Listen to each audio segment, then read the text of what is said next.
अस्सलाम वालेकुम। आज जो हम लोग रीन्यूएबल एनर्जी के सोर्सेज डिस्कस करेंगे उसमें हमारे पास है wind energy, geothermal energy and energy from biomass.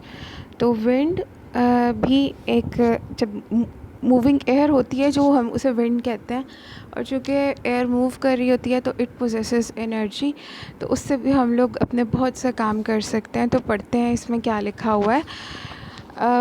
Wind energy के बारे में क्या कहा गया है। Wind has been used as a source of energy for centuries.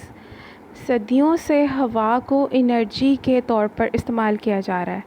It has powered selling ship across the oceans. ये बड़े बड़े समुद्रों के अक्रॉस शिप्स को यानी बहरी जहाज़ों को सेल करती है, यानी उनके पार ले जाती है। बहुत से जहाज़ जो हैं उनके ऊपर आपने देखा होगा बड़े बड़े से पर्दे लगे होते हैं जो हवा की डायरेक्शन में चलते हैं। It has been used by wind mills to grind grain and pump water.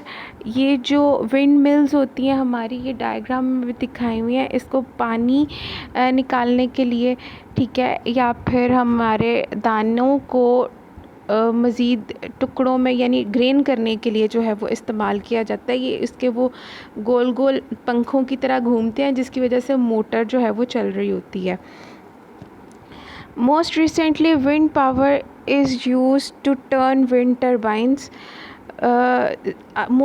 More recently, अब बिल्कुल जदीद दौर में जो हवा की पावर है उसे टर्बाइंस को चलाने के लिए इस्तेमाल किया जाता है। When many wind machines and are group together, जब बहुत सी विंड की मशीनों को इकट्ठा ग्रुप में बनाकर इस्तेमाल किया जाए ऑन विंड फार्म्स, विंड के ऐसे फार्म्स जहाँ पर ये विंड मिल्स लगे होते हैं, इन्हें विंड फार्म्स कहते हैं। They can generate enough power, ये बहुत ज़्यादा पावर जो है वो जनरेट करते हैं to operate a power plant, जिससे हम लोग एक पावर प्रोडक्शन प्लांट जहाँ पे बिजली बनती है उसको ऑपरेट कर सकते हैं। In the United States some wind farms generate more than 1300 megawatt of electricity a day.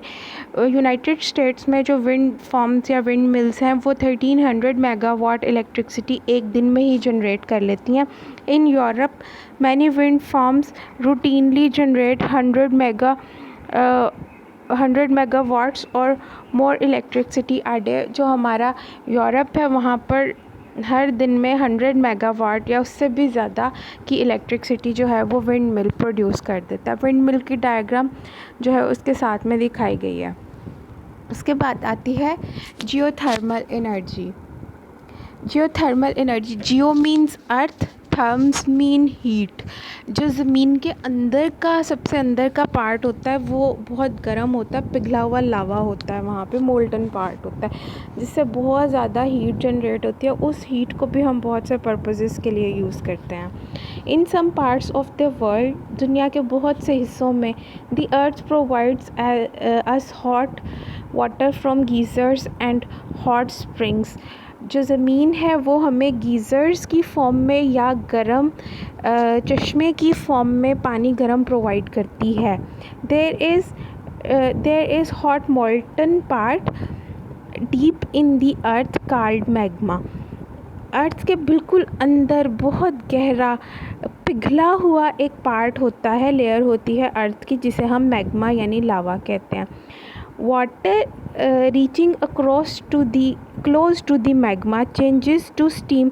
जो पानी मैग्मा के बिल्कुल करीब आता है तो मैग्मा की हीट की वजह से वो स्टीम में कन्वर्ट हो जाता है due to the high temperature of the magma, क्योंकि मैग्मा का जो टेम्परेचर है बहुत ज़्यादा होता है। The energy is called geothermal energy. इस एनर्जी को हम जियोथर्मल एनर्जी कहते हैं। Geothermal well can be built by drilling deep near hot rocks. ज़मीन के अंदर मैग्मा के करीब बड़े बड़े कुएं बनाए जाते हैं जिसे हम जियोथर्मल वेल कहते हैं, और ज़मीन को बहुत नीचे गहरा खोद कर ये कुएं बनाए जाते हैं और इनमें पानी रखा जाता है। मैग्मा के करीब जब हीट इन पर पड़ती है तो वो पानी स्टीम में कन्वर्ट हो जाता है। ठीक है, where magma is not very deep, ठीक है, जहाँ पे बहुत ज़्यादा डीप मैग्मा ना हो लेकिन उसकी हीट वहाँ ज़रूर पहुँच रही होती है। Water is then pushed down into the well, फिर पानी को कुएं के अंदर फेंक दिया जाता है।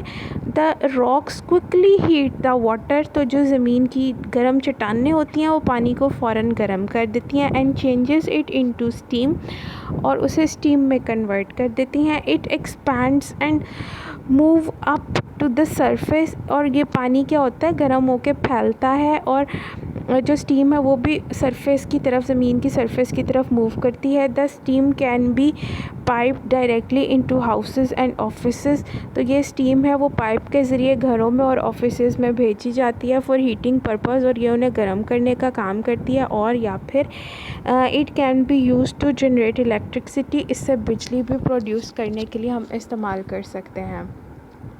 Next form of energy is energy from biomass. Biomass is plant or animal waste that can be burnt as fuel. परिंदों का डेड डिके या एनिमल्स का डेड डिके या फिर उनका वेस्ट मटेरियल, ये एक बायोमास होता है जिसे हम फ्यूल के तौर पे यूज़ कर सकते हैं। Other forms of the biomass are garbage, farm waste, sugar cane and other plants. जिस तरह से बायोमास की दूसरी फॉर्म्स हैं उसमें हमारे पास कूड़ा करकट आ जाता है, गार्बेज उसे कहते हैं। फार्म वेस्ट जो एनिमल फार्म्स होते हैं जहाँ गाय भैंसें होती हैं उनका जो वेस्ट है, गोबर वगैरह, उसको इस्तेमाल किया जाता है। शुगर केन, गन्ने के अंदर से जब रस निकाल दिया जाए तो बाकी जो उसकी लकड़ी है वो भी एज अ फ्यूल इस्तेमाल होती है। एंड अदर प्लांट, और इस तरह से दूसरे plants.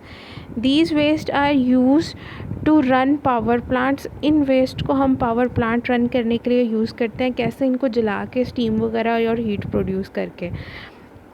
Many industries that use forest products, बहुत सी ऐसी इंडस्ट्रीज़ हैं जो जंगल की इन तमाम चीज़ों को इस्तेमाल करती है।